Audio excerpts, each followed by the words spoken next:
സർവീസിൽ 2 ദിവസം മാത്രം അവശേഷിക്കുന്ന ആ ആള് പോസ്റ്റ് ചെയ്ത ചിത്രം എന്താ കണ്ടല്ലോ? മുഖ്യമന്ത്രിയുടെ മടിയിൽ ഒരു പൂച്ചക്കുട്ടി എന്ന് പറഞ്ഞാൽ ഖജനാവ്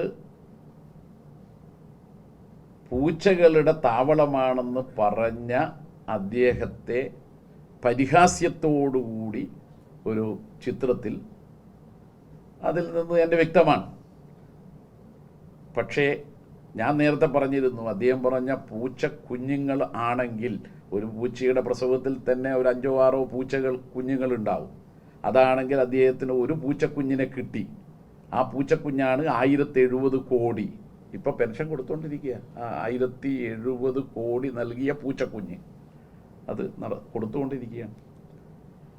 അദ്ദേഹം നേരത്തെ പ്രതിപക്ഷ നേതാവായിരുന്ന ഘട്ടത്തിൽ പറഞ്ഞത് എന്താ? ഇതുപോലെയുള്ള പോസ്റ്റ് കണ്ടാൽ ആരാണ് ഷെയർ ചെയ്യാതിരിക്കുക?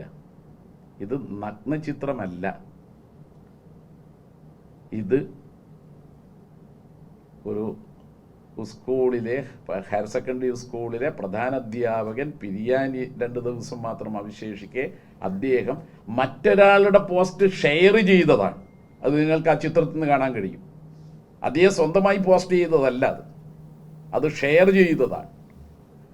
ആ ഷെയർ ചെയ്ത മനുഷ്യനെ കുറിച്ച് ഇദ്ദേഹം പ്രതിപക്ഷ നേതാവായിരിക്കുമ്പോൾ പറഞ്ഞത്, ഇത്തരം ചിത്രങ്ങൾ കണ്ടാൽ ആരാണ് ഷെയർ ചെയ്യാതിരിക്കുക? അദ്ദേഹം പറഞ്ഞതാണ് ഈ മനുഷ്യൻ ചെയ്തത്. മുഖ്യമന്ത്രി സ്ഥാനത്തിരിക്കുമ്പോൾ ഇദ്ദേഹം അവസരവാദത്തിൻ്റെ ആൾ രൂപമായി മാറുമെന്ന് ഈ പാപം മനുഷ്യൻ മനസ്സിലാക്കിയില്ല. എന്നിട്ടോ അതിലെ വാചകമാണ്, അദ്ദേഹം പറഞ്ഞതിൻ്റെ വാചകമാണ് നിങ്ങൾ ശ്രദ്ധിക്കേണ്ടത്. എന്താ അദ്ദേഹത്തിൻ്റെ വാചകത്തിൽ അദ്ദേഹം പറയുന്നത്? അദ്ദേഹം പറയാണ്, എന്നോട് വന്ന് ചോദിച്ചു ഇങ്ങനെയൊരു വിഷയമുണ്ടെന്ന് പറഞ്ഞിട്ട്, രാഷ്ട്രീയ വിമർശനമാണെങ്കിൽ വിട്ടേക്കാൻ പറഞ്ഞു. ഇതെന്താ രാജഭരണ? എന്നിട്ട് നിങ്ങൾ ആ FIRന്റെ ഒരു ഭാഗം നോക്കണം. പരാതിക്കാരൻ ഒരു അഖിലാണ്. എന്നിട്ട് അതിൽ ഈ പറയുന്ന സ്കൂൾ അധ്യാപകനെ കുറിച്ച് പരാമർശിച്ചുകൊണ്ട് പറയുന്ന അദ്ദേഹം സ്വന്തം ഫേസ്ബുക്ക് പോസ്റ്റ് ചെയ്തു എന്നാണ്. കള്ളമാണത്, നിലനിൽക്കൂല. മറ്റൊരാളുടെ പോസ്റ്റ് ഷെയർ ചെയ്യുക മാത്രമാണ് അദ്ദേഹം ചെയ്തത്, അദ്ദേഹമായി സൃഷ്ടിച്ചോന്നല്ല. ഇനി അദ്ദേഹം നേരത്തെ പറഞ്ഞതെന്താ? പിണറായി വിജയനെതിരായി അദ്ദേഹം മുഖ്യമന്ത്രിയായിരുന്ന ഘട്ടത്തിൽ നിരവധി ഇത്തരത്തിലുള്ള പോസ്റ്റുകൾ വന്നപ്പോൾ ചില നടപടികൾ സ്വീകരിച്ചു. അതിനെക്കുറിച്ച് പറഞ്ഞത് എന്താ? ഇത്തരം പോസ്റ്റ് കണ്ടാൽ ആരാണ് ഷെയർ ചെയ്യാതിരിക്കുക? എന്തേ അന്നിത് തോന്നാതിരുന്നത്?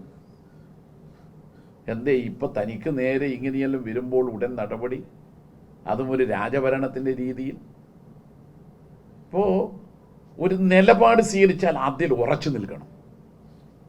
ഭരണത്തിലെത്തുമ്പോൾ ഒരു നിലപാട്, പ്രതിപക്ഷത്തിരിക്കുമ്പോൾ മറ്റൊരു നിലപാട്, അത് ഭൂഷണമല്ല.